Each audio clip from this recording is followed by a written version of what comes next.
Bonjour les amis, j'espère que vous allez très bien, c'est Armand du blog Psychopositif.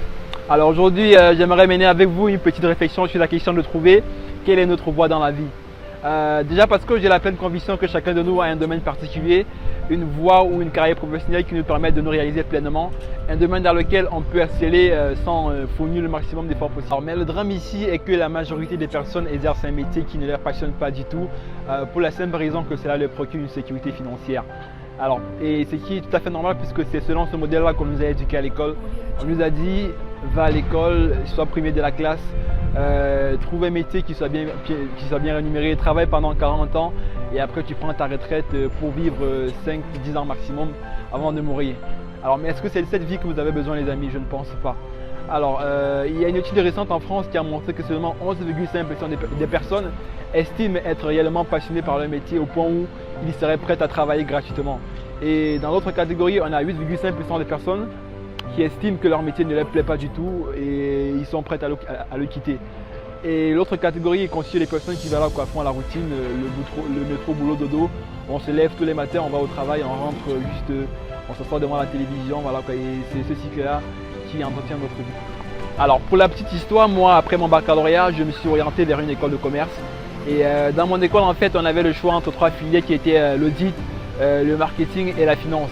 Alors initialement, j'avais un peu l'embarras de choix entre le marketing et l'audit. Bon, je me suis dit, voilà quoi, je vais tester un peu l'audit, voir ce que ça donne. Mais en fait, je me suis rendu compte qu'en bout de chemin, voilà, que l'audit c'était pas vraiment mon truc. L'audit c'est la comptabilité et voilà, tout ce qui va avec la comptabilité. Et j'avais du mal vraiment à me concentrer, j'avais du mal à trouver la motivation pour bosser parce qu'en fait en comptabilité on nous demande voilà, de retenir des chiffres et tout ça.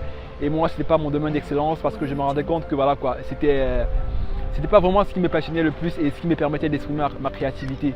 Et plus tard, alors, je me suis rendu compte que, voilà, que c'était beaucoup plus le marketing qui était en rapport avec ce que j'aimais faire et donc je suis switché pour aller vers le marketing.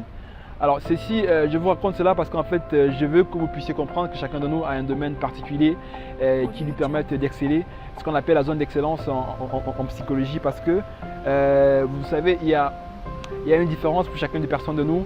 Chacun de nous a un domaine particulier qui lui permet d'exprimer sa créativité au niveau le plus élevé et c'est ce domaine-là qu'on appelle la zone d'excellence. Alors commencez par vous demander quel est le domaine dans lequel vous avez des talents naturels, le domaine dans lequel vous excellez, sans devoir pour autant exprimer le maximum d'efforts possible. C'est ce domaine dans lequel vous devez vous orienter parce que c'est là que vous aurez la possibilité d'atteindre les plus hauts niveaux des performances. Alors cela ne veut pas dire que vous n'allez pas travailler du tout, non loin de là. Dans tous les domaines, si vous voulez réussir, vous allez devoir travailler dur tous les jours pour pouvoir y arriver. Mais sauf que lorsque vous travaillez dans votre zone d'excellence, vous allez fournir moins d'efforts et ce sera beaucoup plus naturel pour vous d'évoluer et d'atteindre un niveau élevé de compétences dans ce domaine-là. Alors, en troisième point, j'aimerais également que vous puissiez vous demander, imaginez par exemple que vous étiez riche aujourd'hui. Si vous êtes par exemple multimillionnaire et que voilà, quoi, vous n'ayez plus besoin de travailler pour survivre et pour subvenir à vos besoins, quel est le domaine dans lequel vous auriez envie de vous orienter? Et c'est là qu'on se rend compte très souvent que la majorité des personnes choisissent ces métiers uniquement pour le bénéfice matériel que cela procure et non parce que cela leur procure réellement un bien-être et une satisfaction. Moi par exemple, je sais que si j'étais millionnaire aujourd'hui et si je n'avais plus besoin de travailler pour subvenir à mes besoins, eh ben, j'aimerais écrire parce que l'écriture c'est ce qui me passionne le plus. Je peux passer quasiment toute une journée à écrire du matin jusqu'au soir et je ne vois pas le temps passer. Et j'imagine que vous également vous avez un domaine dans lequel vous avez la possibilité de travailler continuellement sans vous fatiguer et atteindre votre niveau d'excellence le plus élevé.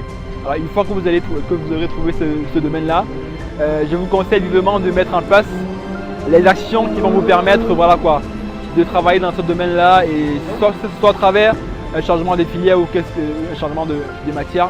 Bref, faites en sorte que ce domaine-là soit le domaine dans lequel vous allez orienter votre vie car c'est là le chemin de votre épanouissement personnel. Alors c'est tout pour la vidéo d'aujourd'hui, j'espère qu'elle vous aura vraiment aidé.